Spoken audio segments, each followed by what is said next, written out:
नमस्कार. आता आपण कर्क रास बघूया. आता कर्क राशीमध्ये सध्या गोचर तरी कर्केचा मंगळ लग्नी मंगळ आहे, पण तो नंतर व्ययस्थानात जाणार आहे.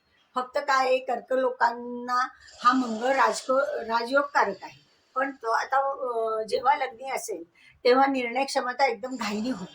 पण वेळात गेल्यामुळे थोडंसं जरा स्वतःला सावरायला लागणार आहे, की बोलताना वागताना एकदमच स्पॉन्टेनिटली रिॲक्ट होऊ नका.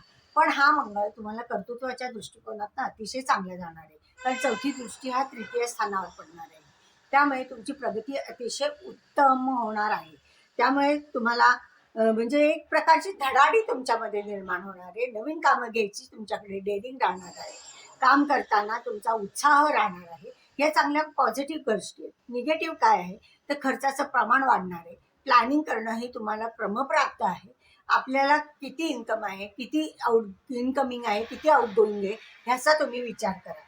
मुख्य म्हणजे तुम्हाला गुरु जो आहे तो इच्छापूर्तीच्या स्थानात आहे. म्हणजे शैक्षणिकदृष्ट्या, कौटुंबिकदृष्ट्या, वैवाहिकदृष्ट्या हा गुरु तुम्हाला अतिशय उत्तम जाणार आहे.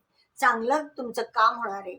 शेजार बाजारी, नातेवाईक यांच्याशी संबंध तुमचे चांगले राहणार आहेत.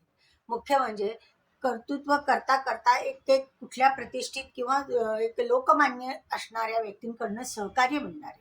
दुसरी गोष्ट म्हणजे रवी तुमच्या षष्ठात येऊन नंतर तो सप्तमात येणार आहे. म्हणजे काय होतं, इथे षष्ठात असेल तेव्हा काही प्रॉब्लेम येत नाही. कुठल्याही शत्रूचा त्रास नाश होतो. स्पर्धात्मक तुमची ज्या परीक्षा देणार आहे किंवा स्पर्धा काही असेल, कुठल्याही परीक्षा असतील तर त्याच्यात तुम्हाला चांगलं यश येणार आहे.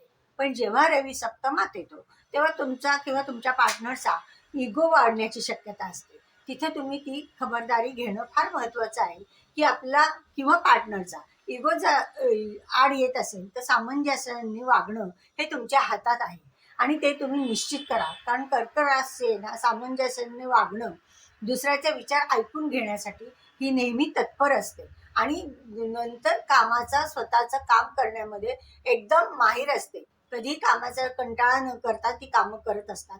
इमोशनल असते, पण धडाडीने काम करण्यासाठी तुम्हाला तो मंगळही चांगला आहे. सगळ्या गोष्टी तुम्हाला चांगल्या मिळणार आहेत आणि भाग्यातच शनी आहे, त्यामुळे तर काय प्रश्नच येत नाही. कर्तृत्व तुमचं चांगलं होणार आहे, चांगल्या संधी मिळणार आहे, आध्यात्मिक प्रवासही होऊ शकतो. का नोकरी व्यवसायासाठी पण प्रवास होऊ शकतो, त्यातून तुम्हाला चांगले लाभ मिळणार आहेत. अतिशय उत्तम काळ आहे. जानेवारी महिना तुम्हाला चांगला मिळणार आहे, चांगला होणार आहे किंवा चांगला जाणार आहे. शुभम भवतु.